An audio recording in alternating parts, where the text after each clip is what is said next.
Hey everybody, it's Vex here, and this is part two of my Cavern Ruins dungeon map series. In part one, we made an overland jungle entrance to the cavern, where the cavern entrance was kind of hidden beneath a tree and some bushes, but it was still obvious enough that players would spot it. And in part two, I'm just going to be recoloring and modifying some assets. Um, I've already done a video on modifying assets, but as I thought about it, there's no reason to not do another part. And you'll be able to see also, because I've already done some recoloring, how you kind of have to match that recoloring to get things to look right. So this is an example of one of the walls I was using that's recolored, and I'll probably load up another one. Let's see, I think we'll load up one of the uh, what am I trying to think of? One of the rocks, the dark earth uh, rocks, because they're slightly different. Oh, now it's doing some weird things. There we go. Um, and as you can see, they do look slightly different, um, but that's okay. This is going to get recolored like this, but when I open some of the other ones, I'm going to want to recolor them differently. Now, let me open. There's actually a second doorway here, and I'm going to do the same things to both of these. Should be able to switch between them. There's actually a way, I can't remember with your windows, you can, what is it, Windows Tile? Arrange. Oh my gosh, how did they do this? Is it just tile? Yeah, that'll work, although I kind of want this one all the way down. So these are my two examples over here. This should be enough working space though on this side. I can zoom way in.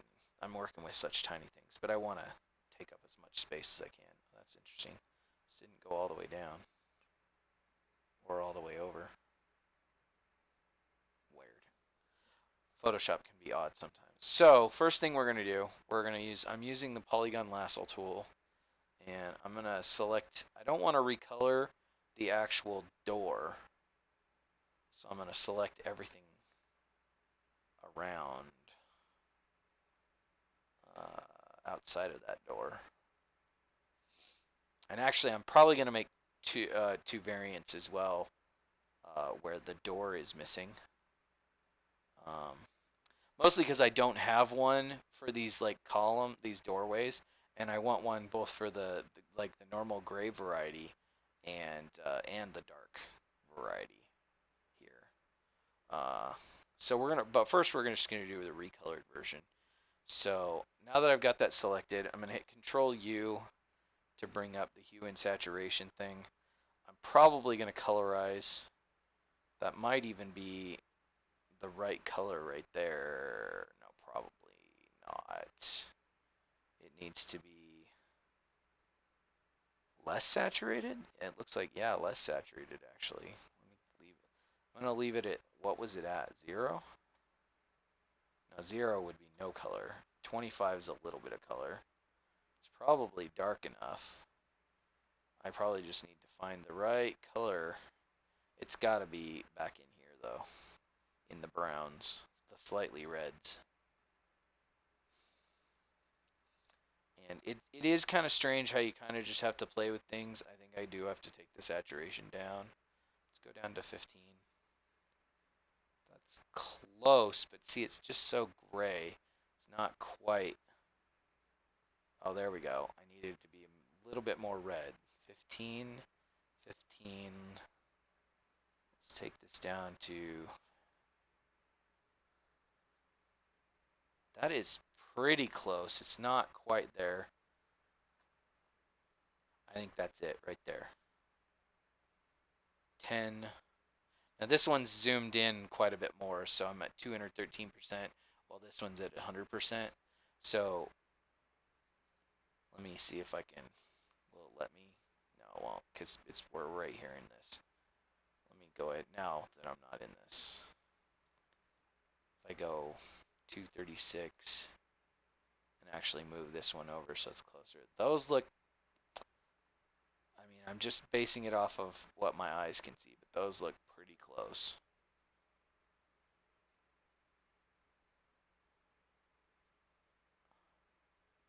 It wants to snap, and I don't want it to snap. There we go. So, now that we know that, the door itself didn't get recolored, but the door looks funky to me. It doesn't look quite the right brown now that we've recolored, but I think I'm still just gonna leave it alone. And then while we've still got this open and I've got those numbers fresh in my mind because I didn't write them down.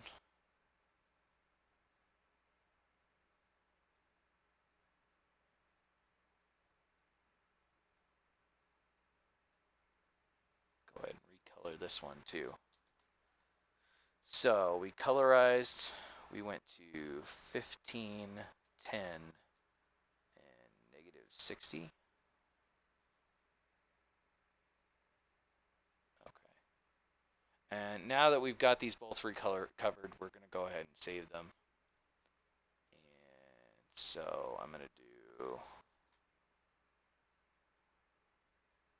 save these as PNGs. I'm not going to mess around with the size because I want the size to be right. And so here's the interesting thing. I'm going to have to actually go to where I want them saved, which is program files. Nope, it's program files 86.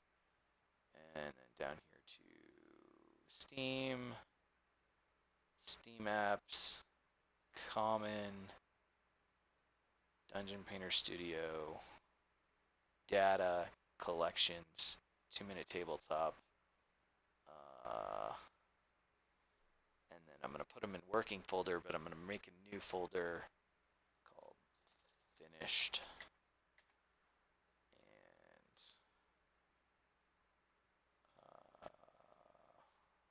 And I'll worry about naming conventions later. Let's save. And same thing over here. But now that I'm in that folder, I don't have to navigate to that folder again. Okay. So there's those. And while I've got these recolored, I'm going to go ahead and do my variant where there's no door.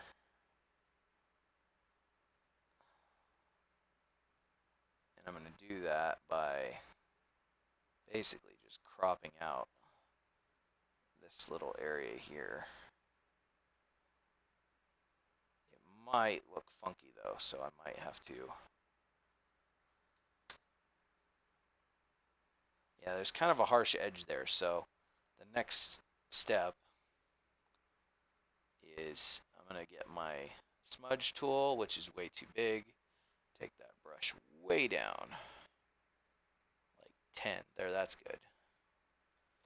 And then I'm going to zoom way in here, and as you see, when you zoom way in on Photoshop, you actually go to like an actual pixel view. And then I'm going to smudge these walls out quite a bit.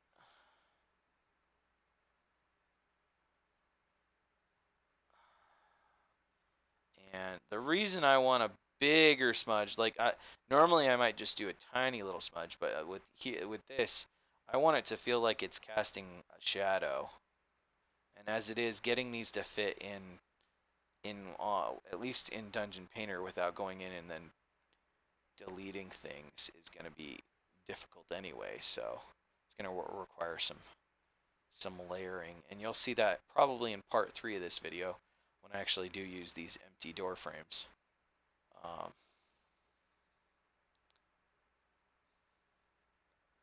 I guess I could show you maybe if there's enough time. I don't want to go over an hour on the video size. Just for reasons. I can't help it. Okay, if I zoom way out, now we're at close to 100%. That looks pretty good. I know you might be looking at that fuzzy edge and going, what? But it looks good in my mind. So now we're going to save this. And now we do have to give it another name. So we're going to go doorway, narrow, or maybe we should do doorway empty.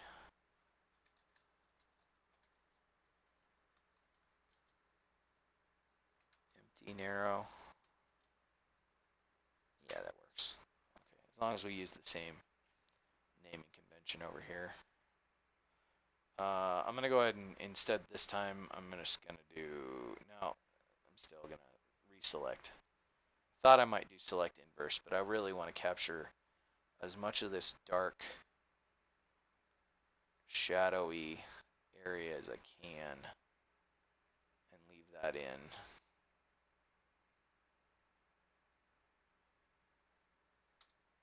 Okay. And deselect. And then we're going to do the same thing. We're going to go around and smudge.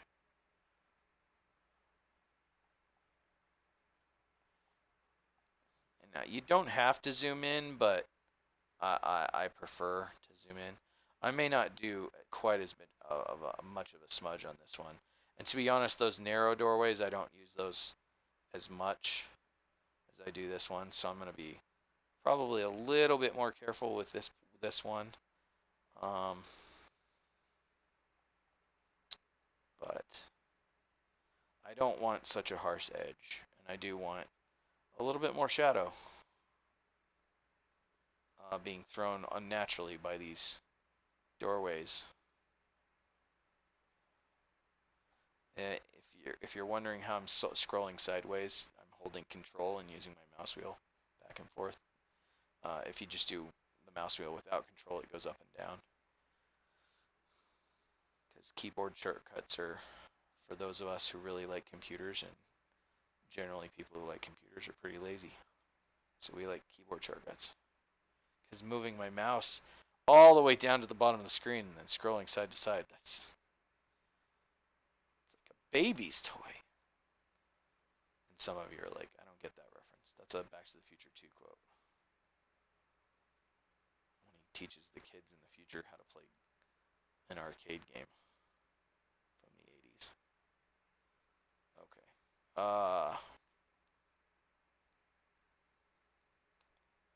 Like I said, I've said it before, I'll say it again. You don't have to be perfect. You just have to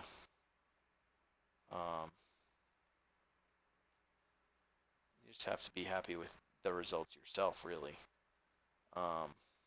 It's better to take your time, though, when you're doing this fine work. In fact, it's better to just take your time in general when you're doing anything artistic, especially if you're someone like me who's not necessarily artistically inclined.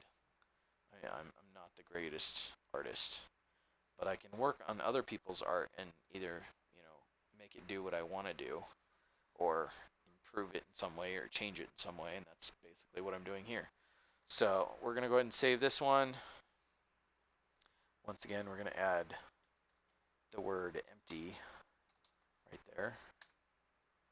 And then here's the interesting thing. Because I did this in this order, I'm going to have to delete these again if I want to oh,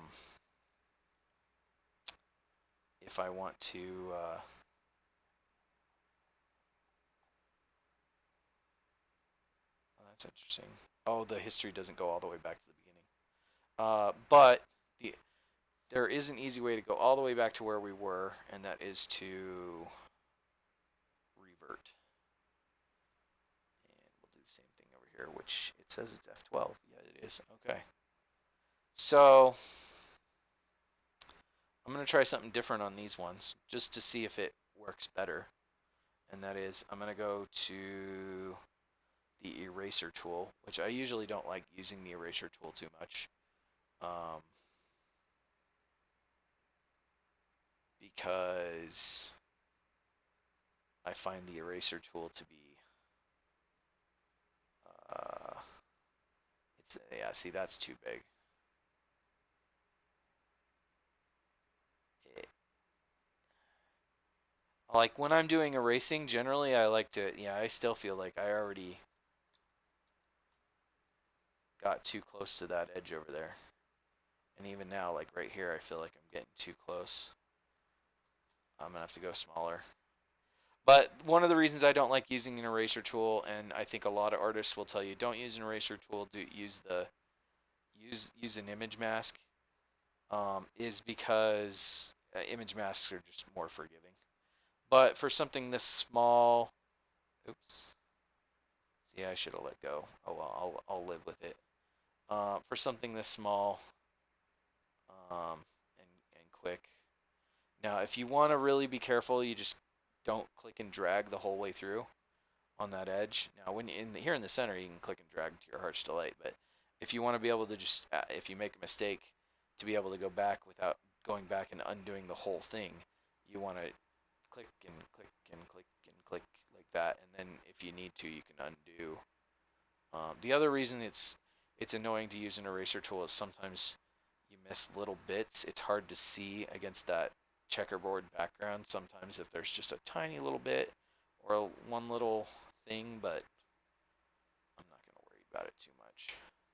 I am going to still go back in with my smudge tool and fix this little part right here just to get a little bit more. That looks pretty good. But it did go a little bit faster, so there is that. I'm going to go ahead and save this. Now, these two I'm going to save in the working folder. No, maybe I will go back in here. Because I don't want to save over the top of those. Where do I want to say? I think I'll just put them right here. I'll just remember. Because most of the other stuff that I'm working on is going to be recolored dark. We're done with this, so I'm just going to close it. And then I'm going to do the same thing over here that I just did, which is I'm going to use the eraser tool this time. Gotta be careful. And this time I'm clicking more than click and dragging. So that if I did need to undo there, which I think I got away without making any disastrous mistakes, I am going to get, once again, smudge and kind of make it's just a little darker. You don't want to do big, long drags with the smudge tool most of the time. You want to, now, there are obviously going to be some instances where you do want to do big, long drags, but for the most part, in my experience with the smudge tool, you want to just click and drag almost just a few pixels at a time. That's where you're going to get the best results. Now, when you're smudging bigger areas, um, that's not necessarily true. Yeah, that looks okay. Okay. Uh, so now we've got all four of our doorway variants done that we wanted to do. I'm not going to do a bunch of colored doorways uh, for with this dark one. If I feel like I need them later, I can always come back and do those. But just the plain brown door. So we're pretty much, let me make sure we're actually done with this color. No, we're not. I think I'm going to do the paving stones. All the paving stone stuff in that color. So that's a bunch of things I need to open. And it's going to open them all in the background, unfortunately. But that's okay. We're just going to drag one of these out here that we can see. Because I need to get the numbers just right. So we're going to go over to here to actions. And we're going to make a new action.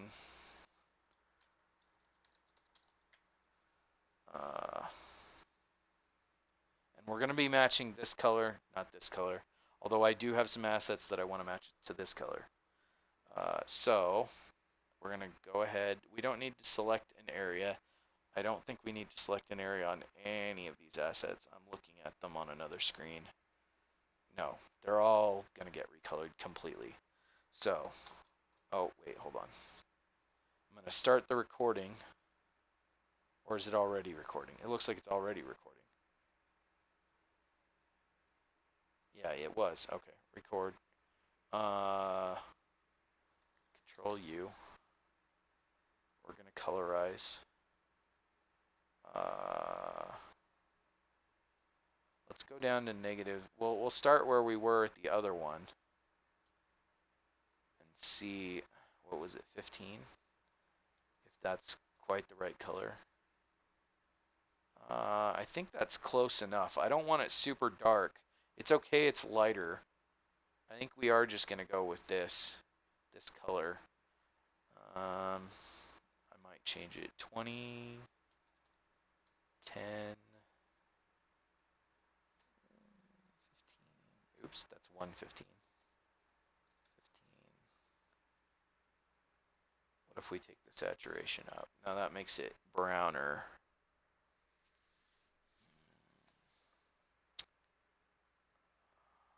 I think we will. What if I made it darker? I don't want to make it darker. Or lighter.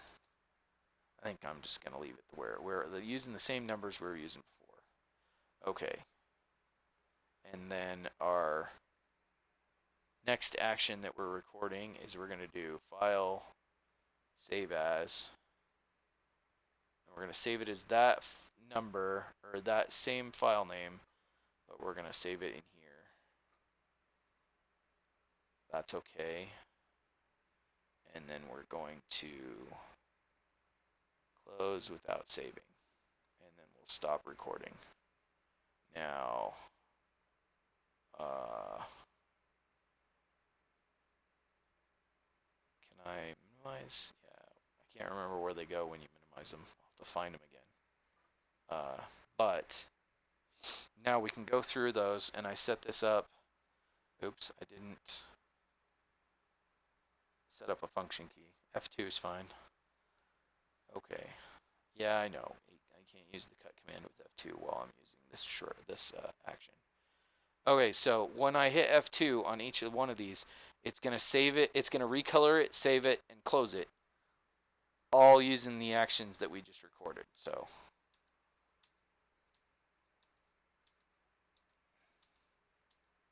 and normally I'd just tap, tap, tap, tap, tap, because I know what I'm doing, but I'm going to go through these slowly so I make sure that I don't. And I still don't know where those ones that got minimized are.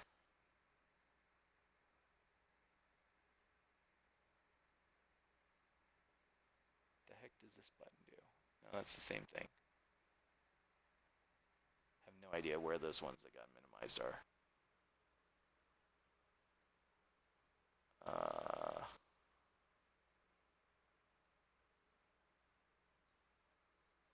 View, window, workspace. I could just do arrange tile. Nope, they're not there.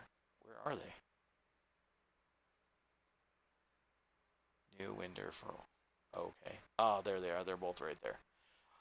Okay, so just to show you that they did get recolored, let me go to the finished section and I'll show you this folder. There are all the ones that we've recolored, which those are now they need to get added to Dungeon Painter Studio, probably in a new folder, or I'll stick them in folders that are appropriate.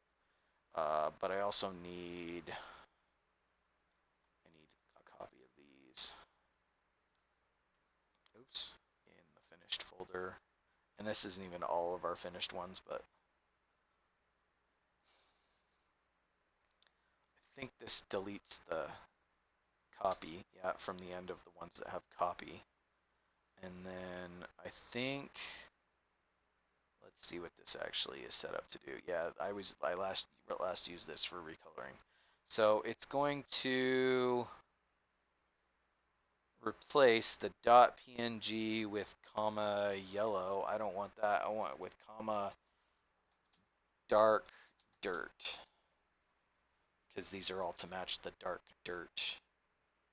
No, I think these are just dark, because the walls are just the dark set, if I remember right.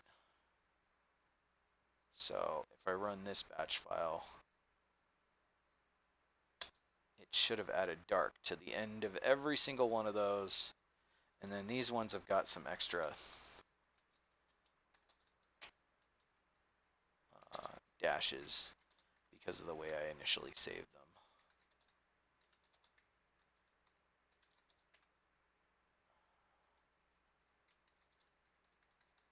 Which I'm going to edit out. Is that all of them? I think that's all of them. Yeah. Okay, so these are the dark ones. And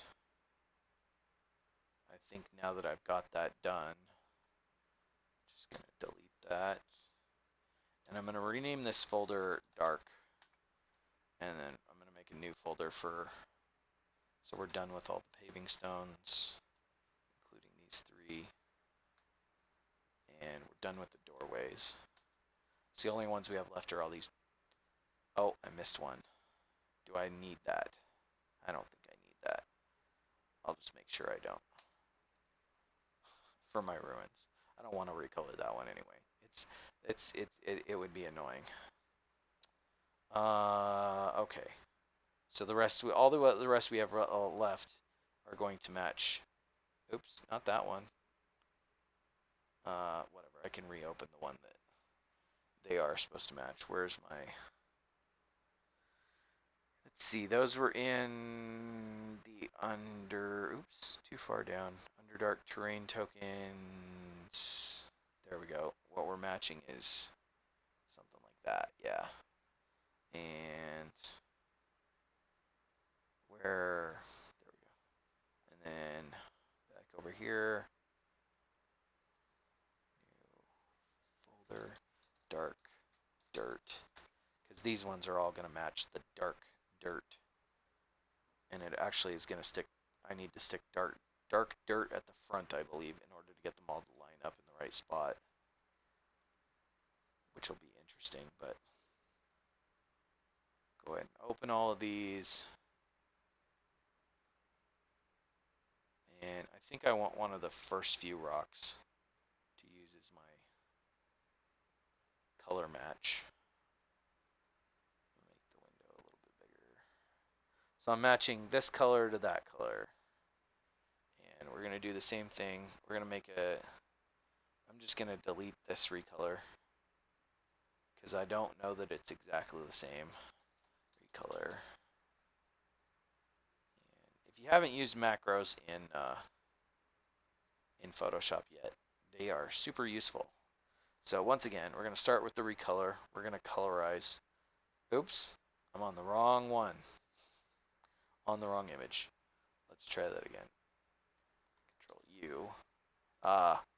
I don't want select next document. Hold on. Stop. Delete that action. Okay. We've got the right one selected this time. Record. Control U. Colorize. We're going to start where we've kind of been starting from, just to see what it looks like. See, that's too dark. That matches our dark light coloring, but not our like dark earth coloring. 15 is close. That's pretty close. I think we may need to go a little lighter. 50. That's pretty close, but maybe a little tad too light. 55. I think that looks about right there. It's brown, it's dark. It looks like dirt. I'm going with it. And then we're going to save. Come on. Control S. It doesn't want to save. Oh, shoot. No, I just saved over the top of it. That's what I did. Okay. That's exactly what I didn't want to do. So, stop. Delete that. Okay. Now record, and we're going to do file save as, because it's Control Shift S. Yeah, if you're wondering what happened, what I did wrong, you'll see this one actually saved over the top. When I saved it, it saved over the current one, which is fine. These are copies of the actual ones that I use, not the actual ones I use. That's why I made copies of these before I started editing them, but still, I want these in here. And I actually don't want to save as a copy. I don't want to have to take off the copy thing. And yeah, so save and then close. Except that didn't prompt me. I don't know if that'll work. We'll find out. It may prompt me here in a second when I hit F2. No, it didn't. Okay, that's okay.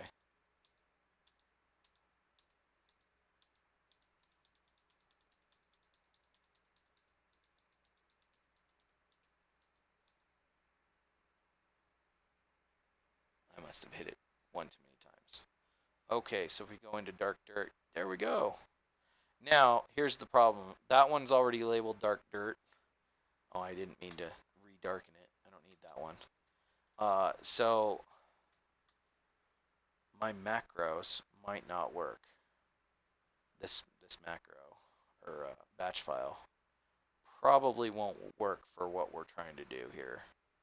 I don't think I can add. Do they all start with rock? Okay, never mind. It will work because they all start with rock, and you'll see why. So instead of the .png, I'm going to make the pattern rock. Some of them start with rock and some of them start with rocks. And I'm going to replace that with dark dirt. Is it? Hold on. Where is the dark dirt stuff? That's all in the Underdark. Terrain tokens. Yeah, it's a lowercase d, because I like to match. Dark dirt, comma, rock. And then let's go back up here to where we're actually working on these. This should work. We'll find out. It did. Dark dirt, rock. And that means they'll all line up with the ones that are already dark dirt. So I should be able to just copy these. It's always best to copy, and then if you need to go back and change something, you can. But if they work, I can then delete these, the current ones, and I'm going to paste them in here. And as you'll see, they should just all line up alphabetically in Dungeon Painter Studio with all the other dark dirt stuff. And then as far as the dark folder that we made, these copy are all going to go into Dungeon Builder Dark. Paste. And yeah, these are a little bit lighter, which is okay because they're used in a slightly different way. But I'm okay with that. But these look like they match just fine. Now there were two more that we did, which were, where did we stick those? In here? Yeah. So first of all, I'm going to get rid of these extra dashes.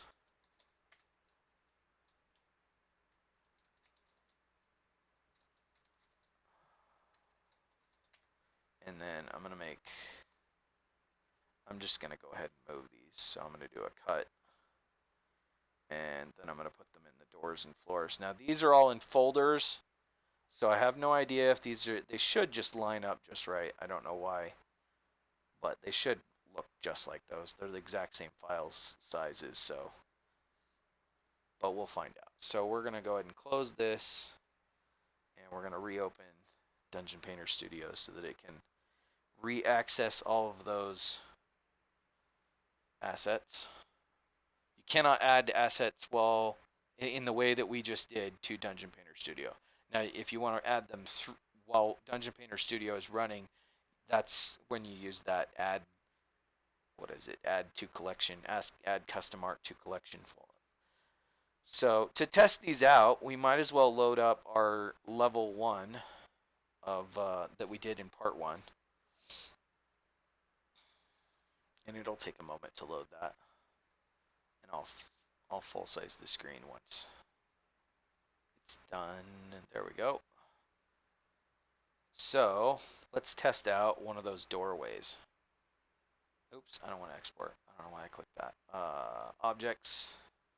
So first place I'm going to check is doors and floors. Now these aren't the right color, but hey, those are definitely the right size. So I don't have to worry about that. So I now have empty doorways to work with. They look great. Never used an empty doorway like that. It'll be nice to have. So we're going to go down to our... Well, first, let's go ahead and go... We know those look okay. Let's go to Dungeon Builder Dark. And this is where we've got our actual doorways. Now, I'm not going to put any doorways in here on this level. I mean, I could put an empty one somewhere. To put an empty one in, I'm definitely going to have to remove some of these walls to make it look right. If I was going to do it, I'd probably do it here, and if I did it here, I would probably do it like this, and then I would remove a section of the wall.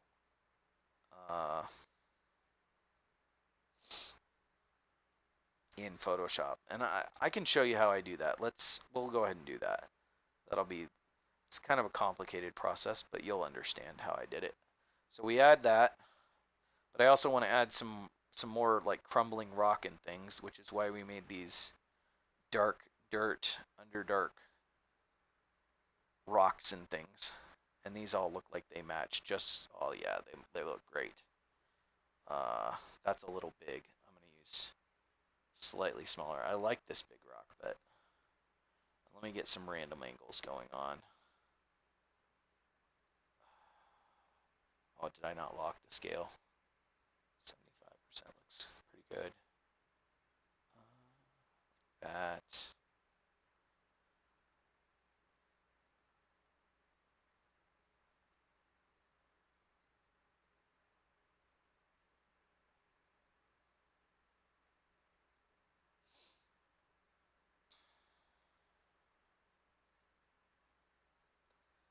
Okay. In this case, I'm kind of trying to make it look as if the wall itself is completely crumbled there at the corner. And sometimes I like to cover up the ends of the bricks to where, there we go.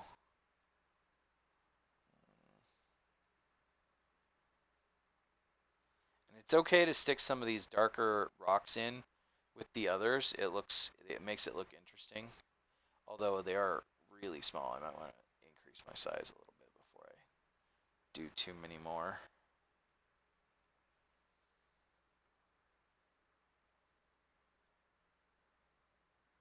Okay.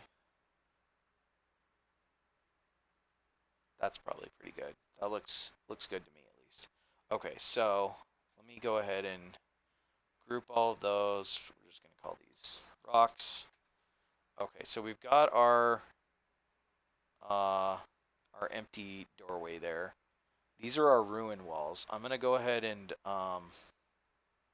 ungroup those because I want the circular wall separate. Which wall is that? Okay, it's this one. Wall light. I'm going to drag this one up here, except now it's on top of my cavern walls, so just give me a second.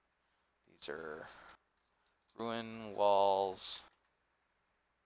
Let me move these down so they're right there. And we're not gonna group those.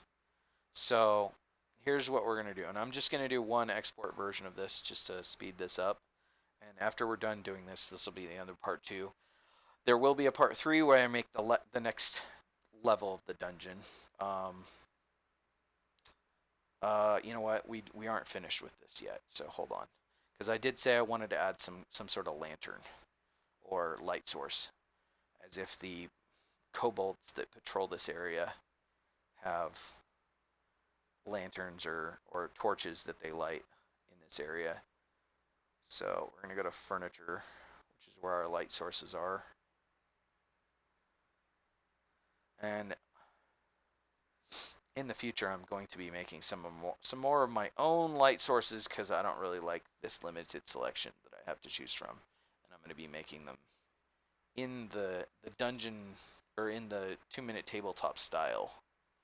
So I think I'm going to put a torch here and then a torch here, one on each side, and that'll be like the only light sources in this whole area. Kobolds have dark vision anyway, so um, this is just for, I don't know, just because it'll make it look like a cooler map. So lights. Okay, now we're ready to export. So what I want to do is I'm going to export 2 different versions just to get this to look right, and I'm going to probably have to do 2 different versions for the gridded version too. But I'm only going to make you sit through me exporting once and doing this once in Photoshop. So let me go ahead and get this export started for. I'll do the gridded version later. Uh, so this is our version with all of the assets.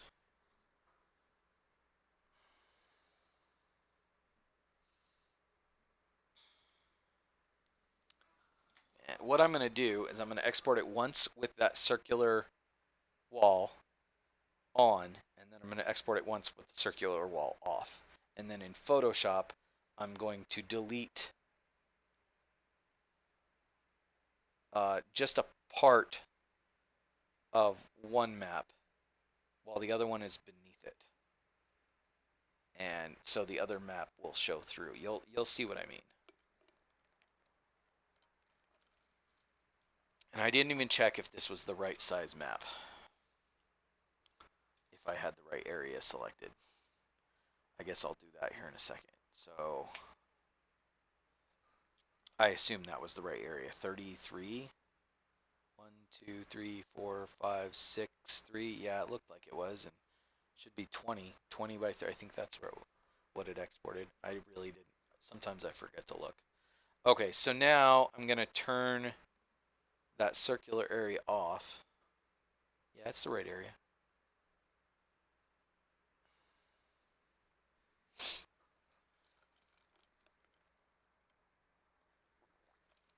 So this circular area off map will be the lowest area of the map. And on top of that will be the one where the wall is on. And then right in that area underneath the doorway, I'm going to delete part of the wall. Now, this wouldn't be the way I normally do, like a straight wall, but for the circular doorway, in order to make it look right, um, I'm going to do it this way. And really, I'm just doing this as an educational, no circular wall. Now, if I were to be honest, if I was making this just to be quick, this is how I would do it. I'll show you really quick. So we're going to go down here to Dungeon Builder Dark. We're going to grab that circular wall. That's not the right one. It's this one. And instead of doing a wall like this, like it was originally, I would turn it sideways and I would go like, what's our scale at? It doesn't look right. 100.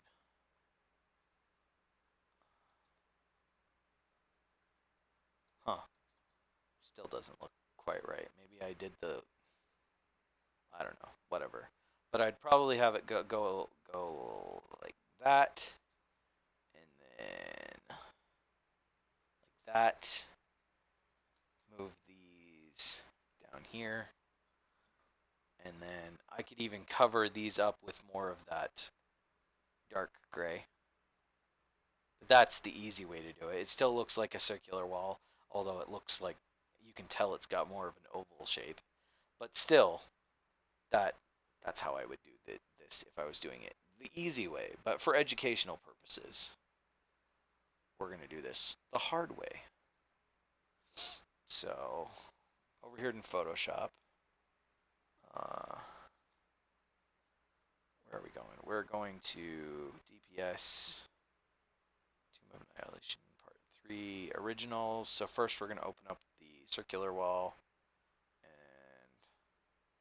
then we're just going to drag this one on top of it. Check mark.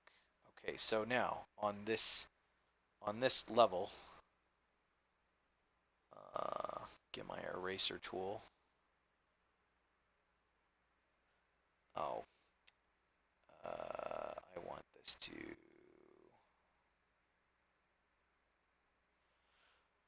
I gotta remember how you do this. I don't want a smart object. I want just a normal layer. It might be. I can't remember. There's a way to like. I know there's a way to like to make this not a smart layer, but because I can't remember how to do that, I'm just gonna open it. Control A, Control C, and Control V. There. Now it's a layer. I don't want to have to worry about it. Okay, so I got my eraser tool. I'm gonna zoom way in here, and on this layer only, I'm just gonna start erasing. And like again, as I've said before, sometimes it's easier to not erase, to use a layer mask. But I'm just gonna do this really quick and dirty, and it really won't. You won't even know that I did this.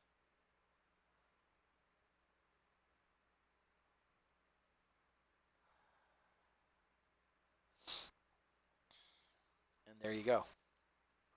There's an opening, and it looks like a doorway opening. And now we've got our light sources as well. I'm gonna call this doorway opening. Not that it really matters. So first of all, we're gonna add 2 layers, and one of those is gonna be hold on, pictures, fantasy grounds, 2-minute watermarks. There's my watermark for 2-minute tabletops, which goes down over here. And now we're going to, well, hold on. Whoa. I don't want to do that.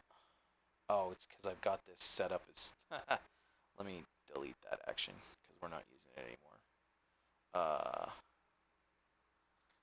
2-minute tabletop. And we're going to call this one darkness.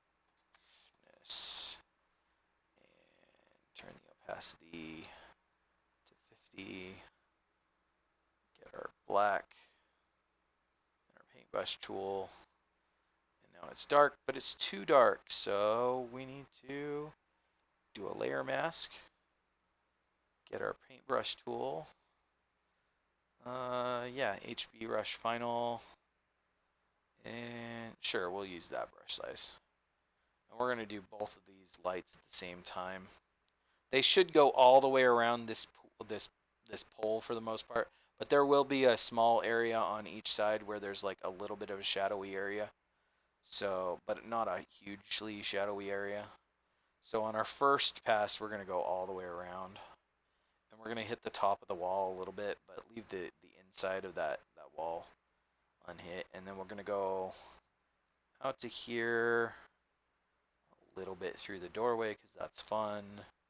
All the way over to here, the top of the rock, and here. And because it is the first layer, we're going to go all the way in there. And we'll go, yeah, that's fine, over to here. Okay, now we can start filling it in. If you've seen me do light before, you know what I'm doing here. If you've never seen me do this before, I do this in a lot of these map videos. I'm using a smoky brush, and I have it at 25% opacity. I used a layer mask to remove the darkness. And on this first layer, I kind of fill in all the smokiness. The smokiness is more for the edges of the light um, than in the light, if that makes sense. Okay, now I'm going to hit it again, but a smaller area. And this time I'm definitely going to leave out like a triangle of light. So I'll go out to there and then start coming in. And maybe just to there. And here's the edge of our triangle. And that's all I'm going to do on this side. I'm going to fill it in. That's pretty good. And now I'm going to do this other side. Back to about there. Maybe a little bit inside there. Out to over here. Down to right there and then up.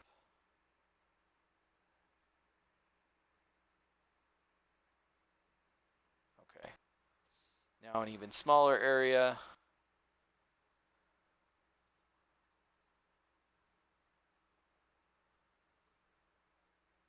And an even smaller area. And on this dark dirt area, it's hard to see where the light is. And then immediately around the light, I'm going to click a bunch and make sure all of the darkness is not there. Just to get rid of all of it right in the immediate vicinity on both of these lights. And I am going to add some light color too, because light color is more fun. Let me go out a little bit more on that one. There we go. Let me zoom out so you can get the full effect. It does look like there is, there's like an edge to the light right here and right here, even a little bit over here. And that's the effect we're going for. And it does, like I tried to do, it does look like there's a little bit of darkness here and here, like the column of dark is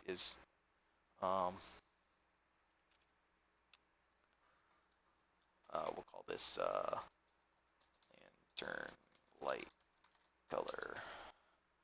Okay. We're going to go right about, yeah, that looks good. And we're going to use, we do have a paintbrush already selected. I think I want to go a little smaller though on this paintbrush, about half of what we have. And oddly enough, when you do this, you do the opposite because we're not using a mask. We're actually just painting right on the layer. You start in the center and then you work your way out. I'm not going to go all the way out to the outer edge though. I'm only going to go out to about the second circle or third circle. So I'm going to start here first. And I'm just going to paint one layer where the lantern is brightest on this side. And then one layer on this side where the lantern is brightest. And then I'm going to go out further this time. And with this lantern light, when you're doing this, it doesn't have to be filled in perfectly. In fact, it looks even better if you just kind of go over it once with the smoky effect. And you'll notice it gets darker there in the center where. And then I think one more time.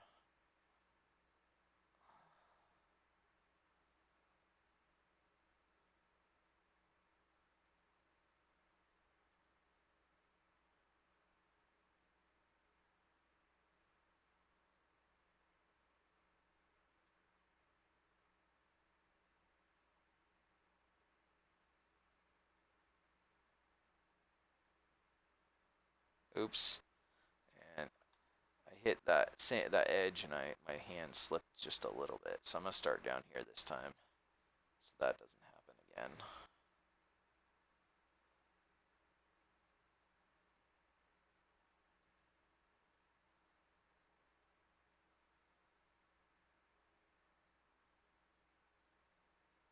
Now, you might be looking at this and going, whoa, that's way too much color.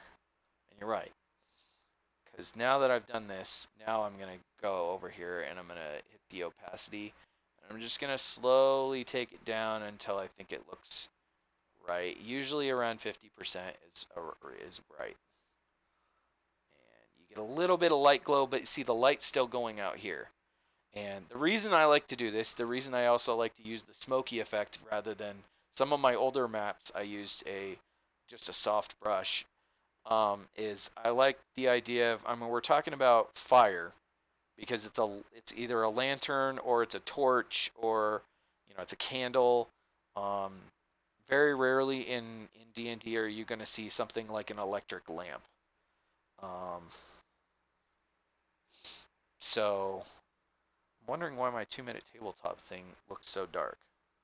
It should be sitting on top. Did it get colorized or something? I might have to re-add that, but it doesn't look right. It looks not white. Anyway, this map is basically finished, and this is where part 2 of this video ends. If you return for part 3, we're going to be building the next level down these stairs, because we built the surface level. Now we've built this level, and the next level will be a much larger cavern, more ruins, where kobolds have made a home, and yeah, they worship a beholder that once overtook this city, leading them, but the beholder is now dead and is a beholder zombie. So there'll be a separate room where the beholder zombie sort of quote unquote lives or unlives or whatever you want to call it, and the beholder, the kobolds still sort of worship him. But this is the end of this video, so join us for part 3.